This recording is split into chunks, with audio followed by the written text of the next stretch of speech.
अस्सलाम वालेकुम दोस्तों। 19 मई 2024 को ईरानी सदर डॉक्टर इब्राहिम रईसी की एक हेलीकॉप्टर हादसे में मौत हो जाती और उसके बाद ईरान की पूरी सियासत हिल जाती। उसकी वजह है क्योंकि इब्राहिम रईसी ईरान का वो वाहिद लीडर था जो इजराइल के ख़िलाफ़ सख्त रवैया रखने के लिए काफ़ी मशहूर और मकबूल था। और यही वजह है कि इस हादसे के बाद पूरी दुनिया में चर्चा हो रहा है कि क्या इब्राहिम रईसी के हेलीकॉप्टर हादसे के पीछे, इब्राहिम रईसी की मौत के पीछे इजराइल का हाथ हो सकता है। तकरीबन तमाम मीडिया हाउसेस ने इस पॉइंट को लिखा है।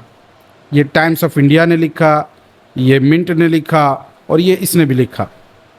लेकिन इस बात में कितनी सच्चाई, चलिए ज़रा जानते हैं।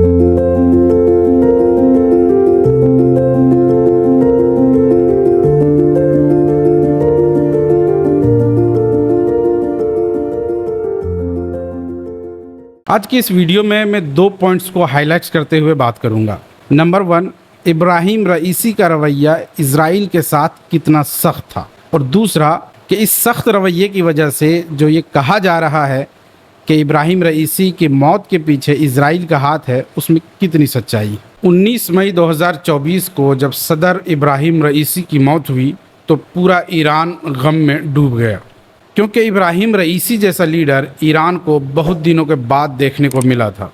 इब्राहिम रईसी ख़ास तौर से इजराइल के ख़िलाफ़ सख्त रवैया अपनाने के लिए काफ़ी मशहूर थे। उन्होंने अपने तकरीर में, भाषण में कभी भी इजराइल को नरम लफ्ज़ के साथ नहीं याद किया, और इसी वजह से ईरान की सियासत में इब्राहिम रईसी का नुमायाँ असर दिखता है। इब्राहिम रईसी सदर बनने से पहले ईरान के बड़े बड़े ओहदे पर काम कर चुके थे, जैसा कि वो चीफ जस्टिस ऑफ ईरान भी रह चुके थे।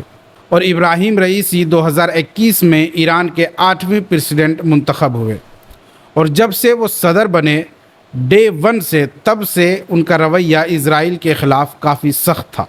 ईरान ने बारहा इजराइल को वार्न किया था कि अगर इजराइल ईरान के ख़िलाफ़ किसी भी तरह का मिलिट्री एक्शन लेगा तो हम तेल अवीव और हाइफा को नेस्तो नाबूद कर देंगे, ख़त्म कर देंगे।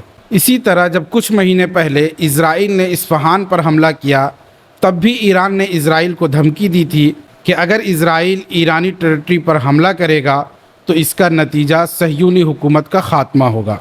और ऐसा नहीं है कि इब्राहिम रईसी सिर्फ ज़बानी जंग करते थे और धमकियां देते थे, बल्कि ज़रूरत पड़ने पर वो फ़ौजी हमला करने से भी पीछे कभी नहीं रहते थे। आपको याद होगा कि हाल ही में इजराइल ने सीरिया में ईरानी कौंसलेट पर हमला किया, जिसमें ईरानी जनरल मोहम्मद रज़ा ज़ाहिदी की मौत हो गई थी।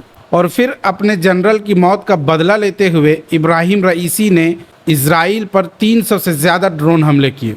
और सदर इब्राहिम रईसी का यही वो सख्त रवैया था जिसकी वजह से नेतन्याहू बार बार ये कहता रहता है कि हमारा प्राइमरी ख़तरा सिर्फ ईरान है।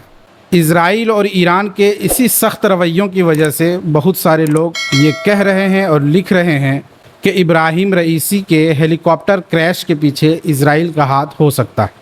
एक फुरकान नामी ह्यूमन राइट्स एक्टिविस्ट हैं, उन्होंने एक्स पर एक पोस्ट की और अपने पोस्ट में इस हादसे के पीछे इजराइल के होने पर शक जाहिर किया। जब से ये हादसा हुआ है तब से इजराइल को टारगेट किया जा रहा है और इजराइल बार बार सामने आकर सफाई दे रहा है। इजराइल ने भी अपनी सफाई में कहा है कि इब्राहिम रईसी की मौत में इजराइल किसी तरह से इन्वॉल्व नहीं है। मैं आपको बता दूं कि मीडिया हाउसेस के रिपोर्ट के मुताबिक अभी तक कोई भी ऐसा एविडेंस नहीं मिला है जिसकी बुनियाद पर यह कहा जा सकता है कि इस क्रैश में इजराइल का हाथ है। There is no such evidence available.